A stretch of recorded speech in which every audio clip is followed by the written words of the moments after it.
Assalamualaikum warahmatullahi wabarakatuh.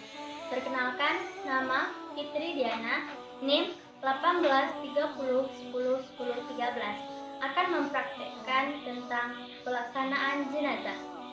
Selamat menyaksikan. Sebelum berbicara tentang penyelenggaraan jenazah, ada baiknya dibicarakan hal-hal yang termasuk petunjuk Islam terkait dengan orang yang sakit dan sakaratul sampai meninggal dunia. Pada saat orang sakit wajib menerima qada Allah Subhanahu wa taala, bersabar menghadapi serta berbaik sangka kepada Allah Subhanahu wa taala. Semua ini baik baginya. Yang kedua, ia harus mempunyai perasaan takut serta harapan, yaitu takut akan siksaan Allah Subhanahu wa taala karena adanya dosa-dosa yang telah ia lakukan, serta harapan akan rahmat Allah Subhanahu wa taala. Yang ketiga, bagaimana parahnya penyakit seseorang, ia tidak boleh menganggap kematian walaupun terpaksa. Yang keempat, jika ia mempunyai kewajiban yang mengangkut hak orang lain, hendaknya menyelesaikan secepat mungkin. Jika tidak mampu, ia hendaknya berwasiat untuk menyelesaikannya. Yang kelima, ia hendaknya bersegera berwasiat. Kemudian penjelasan menjelang kematian. Menjelang kematian, maka orang-orang yang ada di sekitarnya harus melakukan hal-hal berikut: mentalkin, menuntun, mengucapkan la ilaha illallah, yang artinya tiada yang berhak disembah selain Allah Subhanahu wa taala.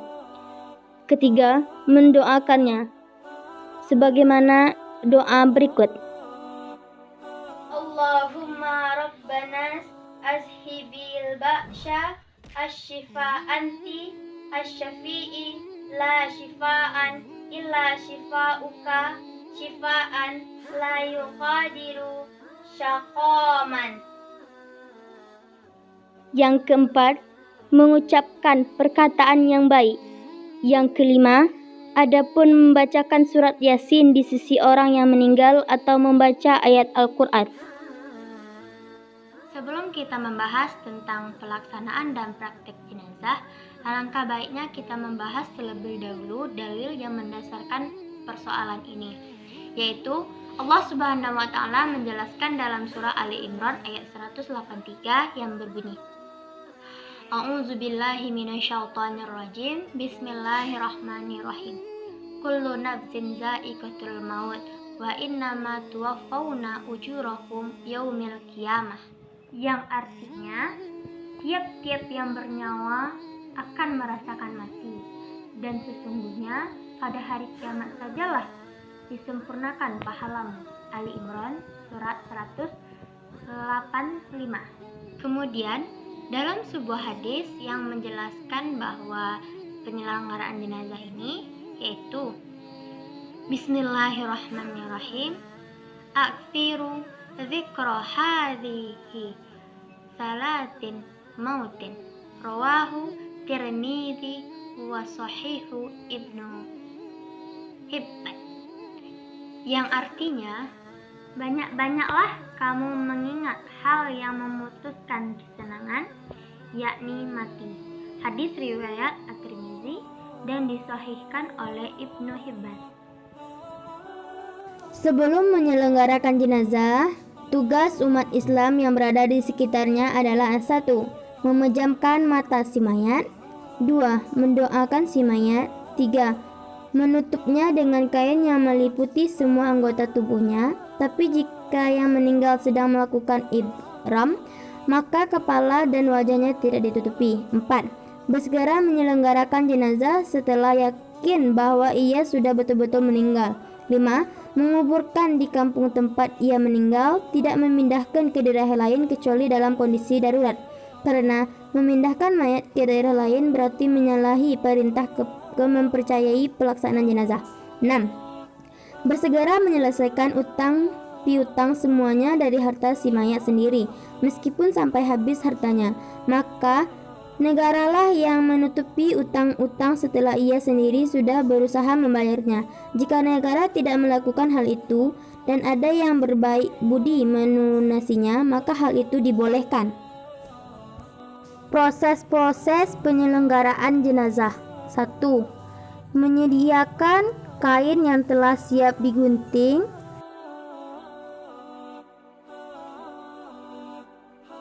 2. Menyiapkan air yang dibutuhkan untuk penyelenggaraan jenazah.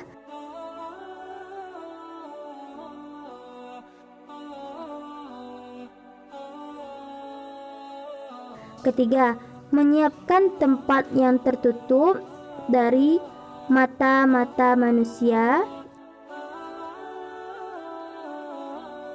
4. Memandikannya. 5. Mengafaninya. 6. Menyolatkannya. 7. Menguburkannya.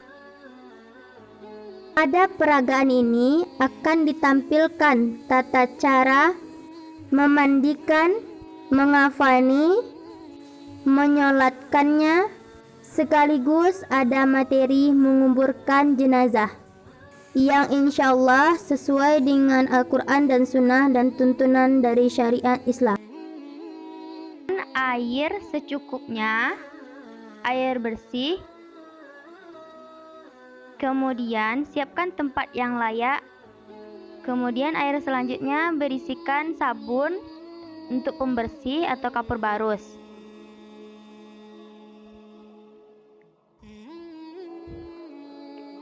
Kemudian ember selanjutnya air mawar atau daun bidara agar wangi-wangi supaya tidak berbau nantinya. Kemudian orang yang berhak untuk memandikan adalah mahram atau muhrim dari si mayat seperti orang tua, saudara, suami atau anak kerabat terdekat atau orang lain yang sejenis. Kemudian siapkan perlengkapan untuk mengafani, yaitu sebagai berikut. 1. Kain kafan 3 helai untuk laki-laki dan 5 helai untuk perempuan sesuai ukuran panjang badannya. Kemudian yang kedua, kapas secukupnya. Yang ketiga, bubuk cendana atau harum-haruman atau pewangi lainnya. Kemudian minyak wangi. Kemudian kita menyediakan 7 helai tali, yaitu dalil hukum tentang tali ini berfatwakan kepada hadis Muslim nomor 943. Apabila seorang di antara kalian mengafani saudaranya, maka hendaklah memperbagus kafannya. Kemudian pada lapisan pertama kita memberikan wangi-wangian. Begitu pula lapisan-lapisan berikutnya, karena sudah menjadi tradisi atau kebiasaan dan baik bagi si mayat untuk kita memperbagus dari kain kafan yang telah meninggal. Pada lapisan kedua juga seperti itu, kita memberikan wangi-wangian. Di antaranya boleh pakai kapur barus dan hal-hal yang bisa menghilangkan bau. Pada lapisan ketiga merupakan baju muslim bagi perempuan, karena jenazah kita jenazah perempuan, kita memakai pakaian muslim yang di tengahnya disengaja untuk dibolongkan. Manfaatnya bagi si mayat agar bisa masuk ke dalam kepala si mayat nantinya. Kemudian setelah kita menaruh untuk muslimnya pakaiannya, kita memakaikan bawahan atau rok agar menutup kemaluan dari jenazah yang ditaruh seperti itu. Kemudian kita memakaikan mukennah atau jilbab bagi jenazah nantinya untuk dirapikan seperti itu. Karena dasar dari hal ini sebagaimana Muslim mengatakan nomor 943, apabila salah seorang di antara kalian meninggal dunia, maka kafanilah saudaramu, maka hendaklah memperbagus kafannya. Maka selanjutnya kita memandikan jenazah di tempat yang telah disediakan, tempat yang tertutup. Mulainya dengan membaca basmalah. Yang ketiga, jenazah diberi pakaian mandi, pakaian basahan agar auratnya tertutup seperti sarung atau kain dan supaya mudah memandikannya. Kemudian membersihkan kotoran najis yang melekat pada anggota badan jenazah dengan sopan dan lemah lembut dengan 3 kali atau bilangan ganjil menyiram air kepada anggota wudhu terlebih dahulu. Anggota wudhu dari si mayat terlebih dahulu. Kemudian mengeluarkan kotoran-kotoran yang ada pada si mayat atau jenazah dengan bersih. Kemudian jenazah diangkat agar didudukkan, kemudian perutnya diurut supaya kotoran yang mungkin masih ada di perutnya agar dapat keluar serta bersih di mulut, hidung, dan telinganya. Kemudian kotoran yang ada pada kuku-kuku jari tangan dan kaki dibersihkan termasuk kotoran yang ada di mulut dan gigi. Kemudian menyiramnya 3 kali atau kelipatan ganjil dengan berurutan, kemudian menyiram air ke seluruh badan sampai merata dari atas kepala hingga sampai kaki. Setelah seluruh badan disiram dengan air, kemudian dibersihkan dengan sabun dan disiram kembali sampai bersih. Bagaimana hadis Nabi Muhammad SAW yang artinya dari Ummu Atiyah radhiyallahu anha, Nabi SAW datang kepada kami sewaktu kami memandikan putri beliau. Kemudian beliau bersabda, mandikanlah ia 3 kali atau 5 kali atau lebih. Kalau kamu pandang lebih baik dari itu, dengan air serta daun bidara, dan basuhlah yang terakhir dengan dicampur kapur barus. Hadis riwayat Bukhari dan Muslim. Pada riwayat ini, mulailah dengan bagian badannya yang kanan dan anggota wudhu dari jenazah tersebut. Kemudian setelah diwudhukan dan terakhir disiram dengan air yang dicampur dengan kapur barus, dan daun bidara, wewangian yang lainnya agar berbau harum. Air untuk memandikan jenazah hendaknya air biasa yang suci dan mensucikan kecuali dalam keadaan darurat. Kemudian diberikan dengan kain, kemudian dikeringkan dengan kain atau handuk.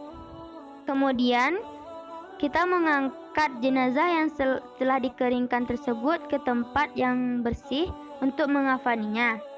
Kain kafan untuk mengafani jenazah ini paling sedikit 1 lembar yang dapat dipergunakan untuk menutupi seluruh tubuh jenazah, baik untuk laki-laki ataupun perempuan. Akan tetapi jika mampu disunahkan bagi jenazah laki-laki 3, kemudian jenazah perempuan 5. Dan untuk jenazah perempuan kita memberikan kapas cukupnya atau bubuk cendana untuk menutupi lubang-lubang pada seluruh tubuh jenazah.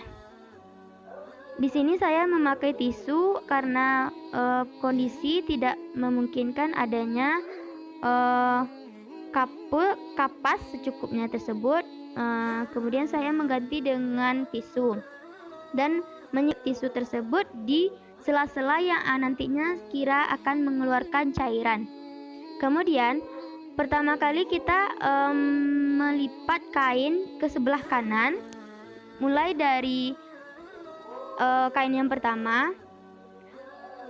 Cara memakai kain ini untuk jenazah ialah kain kafan itu dihamparkan sehelai-sehelai dan ditaburkan harum-haruman seperti kapur barus dan sebagainya di atas tiap-tiap lapis itu. Kemudian jenazah diletakkan di atas hamparan kain tersebut. Kedua tangan diletakkan di atas dadanya dan tangan kanan berada di atas tangan kiri. Kemudian hadis Nabi SAW yang mengatakan dari Aisyah radhiyallahu anha bahwa Rasulullah SAW dikafani dengan 3 kain putih bersih yang terbuat dari kapas dan tidak ada di dalamnya baju maupun sorban. Hadis riwayat Muslim dan Bukhari. Kemudian setelah pertama kita memakaikan, dilipat kembali pada 2 dan 3 kain kafan, memulainya dari sebelah kanan dari si mayat. Kemudian, adapun untuk jenazah wanita ini disunahkan untuk dikafani dengan 5 lembar kain kafan, yakni kain basahan, kain alas seperti baju, tutup kepala, cadar, dan kain yang menutupi seluruh tubuhnya. Di antara beberapa helai ini ditaburkan dengan harum-haruman. Kemudian, untuk lipatan di atas kepala, kita memutarnya satu arah, dan nanti di lipatan di bawah kita melipatnya satu arah, kemudian diikat sebagaimana hadis yang diriwayatkan oleh Ahmad dan Abu Dawud.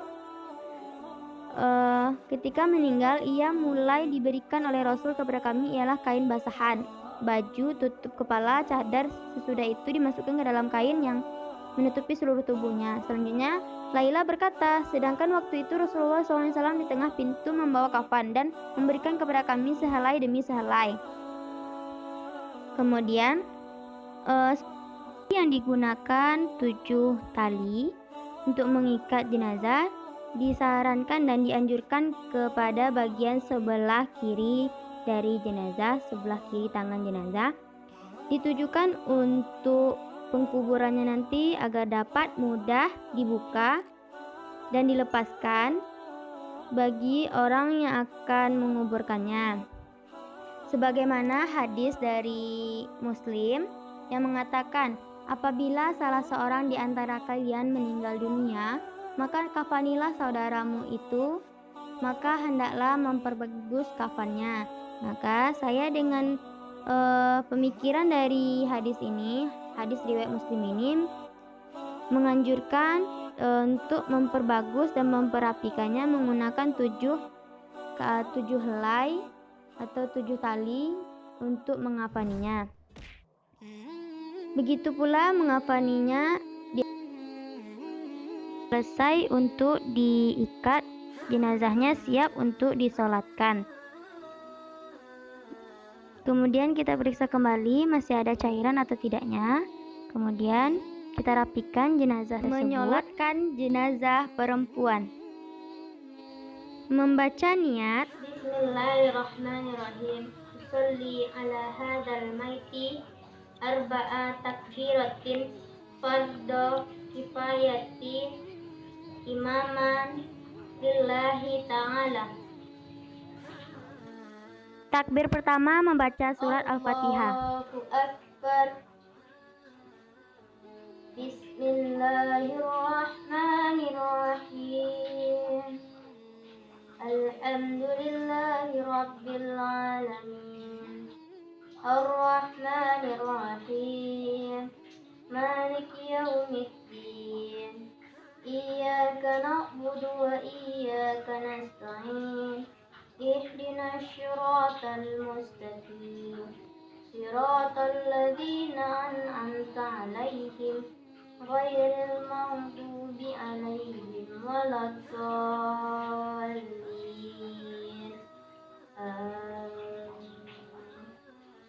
Allahu Akbar. Takbir kedua membaca salawat Nabi. Ala Muhammad wa ala ali Muhammad kama sallaita ala Ibrahim wa ala ali Ibrahim innaka Hamidum Majid. Allahumma barik ala Muhammad wa ala ali Muhammad kama barakta ala Ibrahim wa ala ali Ibrahim innaka Hamidum Majid. Allahu Akbar. Takbir ketiga membaca doa untuk jenazah. Allahumma warhamha wa'afiha wa'fu anha wa'akrim nuzulaha wa wasi' madkhalaha wa'silha bil ma'i was salji wal baradi wanfiha minal khotoya kama naqaita thawbal abyadum minad danas wa abdilha darajatan min dariha wa ahlan khairan min ahliha wa zawjan khairan min zawjiha wa adkhilha jannata wa afirha min al-adabil qabri aw min hadabin nar. Allahu Akbar. Bir yang keempat, membaca doa untuk jenazah dan untuk orang-orang yang ditinggalkan. Allahumma la tahrimna ajraha wa la tahtimna ba'daha waghfir lana wa laha. Assalamualaikum warahmatullahi wabarakatuh. Assalamualaikum warahmatullahi wabarakatuh. Setelah selesai menyalatkan, hal terakhir yang harus dilakukan adalah menguburkan atau memakamkan jenazah.